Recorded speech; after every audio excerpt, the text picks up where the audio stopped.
नमस्कार फ्रेंड्स, आज की इस वीडियो में हम जानने वाले हैं कि बेटियां किस घर में जन्म लेती है। बेटी किस घर में जन्म लेती है, लड़की किस घर में जन्म लेती है। दोस्तों, आदि आप भी जानना चाहते हैं कि लड़की किस घर में जन्म लेती है? आज का वीडियो को पूरा देखना। दोस्तों, आज भी हम ऐसे समाज में जी रहे हैं जो आज भी पुरुष प्रधान है। आज भी जब लड़की का जन्म होता है तो अधिकतर घरों में मायूसी छा जाती है। और मित्रों, यह और कुछ नहीं बल्कि हम मनुष्यों की अज्ञानता है। लड़की को पूछ समझते हैं, परंतु आपको जानकर हैरानी होगी, लड़की का जन्म हर किसी के घर में नहीं होता, बल्कि उसी के घर होता है जो भाग्यशाली होते हैं और अपने अपने पुण्य कर्म अर्जित किए होते हैं।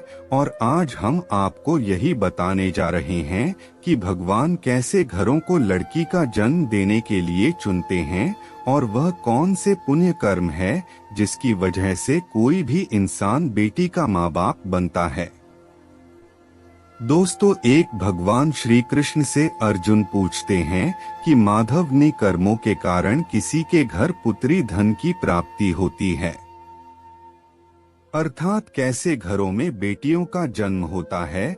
तब श्री कृष्ण अर्जुन से कहते हैं, हे पार्थ, अगर किसी के घर बैठे भाग्य से होते हैं तो बिटिया सौभाग्य से, और जो भी स्त्री या पुरुष अपने पूर्व जन्म में पुण्य कार्य अर्जित किए होते हैं उन्हें ही एक बेटी के माता पिता होने का सौभाग्य प्राप्त होता है।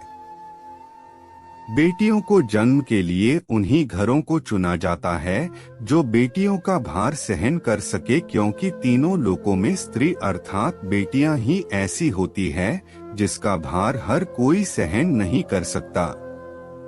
वह बेटियां ही होती हैं जो इस सृष्टि को निरंतर चलाएं, मान के लिए अपना सर्वस्व निछावर कर देती हैं। अर्जुन, पर जिस दिन इस सृष्टि में बेटियों का जन्म लेना रुक जाएगा, तलेंद्रा 100-3-31-2023 सुबह के 6:24, उस दिन सृष्टि भी है और धीरे धीरे इस सृष्टि का अंत हो जाएगा। मित्रों, भगवान श्री कृष्ण के इन बातों पर गौर किया जाए तो उनका कहा बिल्कुल सही है, क्योंकि बेटियां अगर नहीं होंगी तो किसी का भी वंश आगे नहीं बढ़ सकता। दोस्तों, आपने भी कई लोगों को कहते सुना होगा कि जिस घर में बेटी का जन्म होता है वह घर स्वर्ग के समान होता है, क्योंकि बेटा तो केवल एक कुल को रोशन करता है, बेटियां तो 2 कुलों को रोशन करती हैं। माता पिता के घर वो बेटी के रूप में अपने उत्तरदायित्व का निर्वहन करती हैं, तो ससुराल आकर एक बहू के रूप में सारे कर्तव्यों का पालन करती हैं।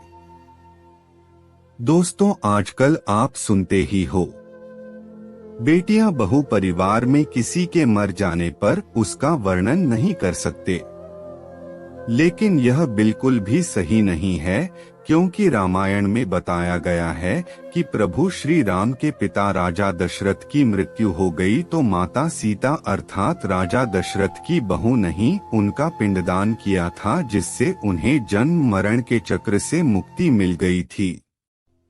इतना ही नहीं, हिंदू धर्म शास्त्रों में बताया गया है कि बेटियां भी अपने पिता के नाम का पिंडदान कर सकती हैं।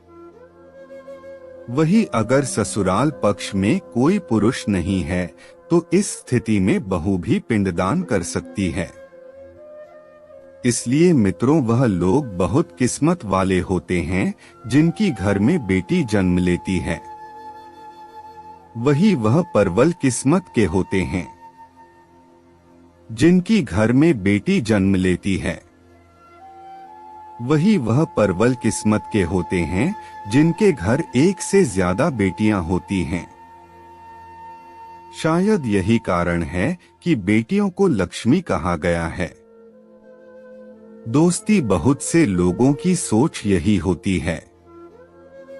बेटी है तो बिना समय गवाएं और इस पर पढ़ाई में पैसे लगाएं, जल्द से जल्द शादी कर दी। लेकिन यह सोच एक बेटी के भविष्य को बर्बाद कर देती है। जरा सोचिए, एक बच्ची के मन में कितने सपने होते हैं, उसे कुछ करना है, लेकिन यह सपने सिर्फ सपने ही रह जाते हैं। इसलिए अपनी बेटियों को सपने पूरे करने देना चाहिए।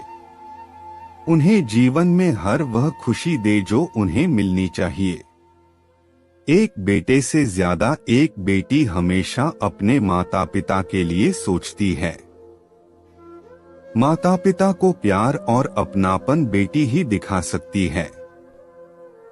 बेटी के जन्म को एक जश्न की तरह मनाना चाहिए।